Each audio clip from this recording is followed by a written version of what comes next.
Neat ಪರೀಕ್ಷೆಗೆ ಸಂಬಂಧಪಟ್ಟಂಗೆ ನಿಮ್ಗೆ ಗೊತ್ತಿರೋ ಹಾಗೆ ಮೊನ್ನೆನೇ ಪರೀಕ್ಷೆ ಅದು ರದ್ದಾಗಿ ಹೋಯಿತು. ಇದೀಗ ಹೊಸ ಪರೀಕ್ಷೆಯ ದಿನಾಂಕವನ್ನ ಕೇಂದ್ರ ಸರ್ಕಾರ ನಿಗದಿ ಮಾಡಿದೆ. ಅಷ್ಟೇ ಅಲ್ಲ, ಮುಂದಿನ ವರ್ಷದಿಂದ ಈ ಕಂಪ್ಯೂಟರ್ ಬೇಸ್ಡ್ ಟೆಸ್ಟ್ ನಡೆಸೋದಾಗಿ ಕೇಂದ್ರ ಸಚಿವ ಘೋಷಣೆ ಮಾಡಿದ್ದಾರೆ. ಆದರೆ ಈಗ ಕಳೆದ ಒಂದು 7-8 ವರ್ಷಗಳ ಸಂದರ್ಭದಲ್ಲೇ ಸುಮಾರು 3-4 ಬಾರಿ ಇದೇ ರೀತಿಯಾಗಿ ಪೇಪರ್ ಔಟ್ ಆಗೋದು ನೀಟ್ ಪರೀಕ್ಷೆಗೆ ಸಂಬಂಧಪಟ್ಟಂಗೆ ಇಷ್ಟೆಲ್ಲ ಗೊಂದಲ ಆಗ್ತಾ ಇದ್ರು ಕೂಡ ನೀವೇನು ಕ್ರಮ ತೆಗೆದುಕೊಂಡಿದ್ದೀರಿ, ನೀವು ಅಸಮರ್ಥರು ಅಂತ ಹೇಳ್ಕೊಂಡು ಕಾಂಗ್ರೆಸ್ ಮತ್ತೊಂದು ಕಡೆಯಿಂದ ಕೌಂಟರ್ ಅಟ್ಯಾಕ್ ಮಾಡ್ತಾ ಇದೆ. ಬನ್ನಿ ನೀಟ್ ಪರೀಕ್ಷೆಗೆ ಸಂಬಂಧಪಟ್ಟ ಹಾಗೆ ಆ ತನಿಖೆಗೆ ಸಂಬಂಧಪಟ್ಟ ಹಾಗೆ ಏನೇನು ಡೆವಲಪ್ಮೆಂಟ್ಸ್ ಆಗ್ತಾ ಇದೆ ಈ ರಿಪೋರ್ಟಲ್ಲಿ ನೋಡ್ಕೊಂಬ.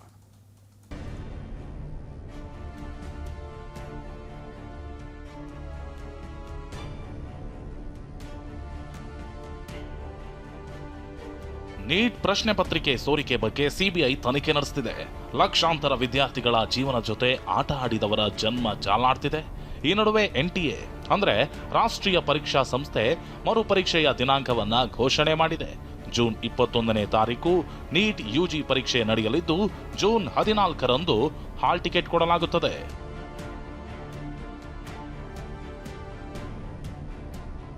ಈ ಬಗ್ಗೆ ಕಾಂಗ್ರೆಸ್ ಸಂಸದೆ ಪ್ರಿಯಾಂಕಾ ಗಾಂಧಿ ಧ್ವನಿ ಎತ್ತಿದ್ದಾರೆ. ಸುದೀರ್ಘ ಟ್ವೀಟ್ ಮಾಡಿ ಕೇಂದ್ರ ಸರ್ಕಾರದ ವಿರುದ್ಧ ಆಕ್ರೋಶ ಹೊರಹಾಕಿದ್ದಾರೆ.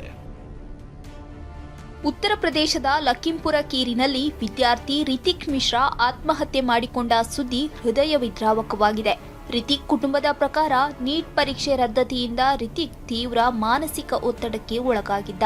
ಪರೀಕ್ಷೆಗಳಲ್ಲಿ ನಡೆಯುತ್ತಿರೋ ಭ್ರಷ್ಟಾಚಾರ ನಮ್ಮ ಯುವಕರ ಜೀವ ಬಲಿ ತೆಗೆದುಕೊಳ್ಳುತ್ತಿದೆ. ಪ್ರತಿ ವರ್ಷ ಲಕ್ಷಾಂತರ ವಿದ್ಯಾರ್ಥಿಗಳ ಭವಿಷ್ಯ ಹಾಳಾಗುತ್ತಿದೆ. ಇನ್ನು ಸಿಎಂ ಸಿದ್ದರಾಮಯ್ಯ ಪ್ರತಿಕ್ರಿಯಿಸಿ ನೀಟ್ ಪರೀಕ್ಷೆ ನಿರ್ವಹಣೆ ಮಾಡುವಲ್ಲಿ ಕೇಂದ್ರ ವೈಫಲ್ಯವಾಗಿದೆ ಅಂತ ವಾಗ್ದಾಳಿ ನಡೆಸಿದ್ದಾರೆ. ನೀಟು ಕೂಡ ಅದು ಮಾಡೋದ್ರಲ್ಲಿ ವಿಫಲರಾಗಿದ್ದಾರೆ. ಅದನ್ನ ಸುಮಾರು ಅನೇಕ ವಿದ್ಯಾರ್ಥಿಗಳು ಪರೀಕ್ಷೆ ಬರೆದು ಮತ್ತೆ ಅದನ್ನು ಪ್ರಿಪೇರ್ ಆಗಬೇಕಾದಂಥ ಅನಿವಾರ್ಯತೆ. ನಿನ್ನೆ ನೀಟ್ ಆಯ್ತಲ್ಲ, ನೀಟ್ ಎಕ್ಸಾಮ್ನಲ್ಲಿ ಅವ್ರ ಮೇನ್ ಆರೋಪಿ A1 ಇದಾನಲ್ಲ, ಅವನು ಈ RSS ಸಂಘಟನೆದವನೇ. ಫೋಟೋ ನೋಡಿದ್ದೀರಾ ಅಂತ ಭಾವಿಸ್ತಾ ಇದ್ದೀನಿ, ನೋಡಿಲ್ಲ ಅಂದರೆ ಕಳಿಸ್ಕೊಡ್ತೀನಿ. ನೀಟ್ ಪ್ರಶ್ನೆ ಪತ್ರಿಕೆ ಸೋರಿಕೆ ಖಂಡಿಸಿ ಉಡುಪಿಯಲ್ಲಿ ಯುವ ಕಾಂಗ್ರೆಸ್ ಪ್ರತಿಭಟನೆ ನಡೆಸಿದೆ.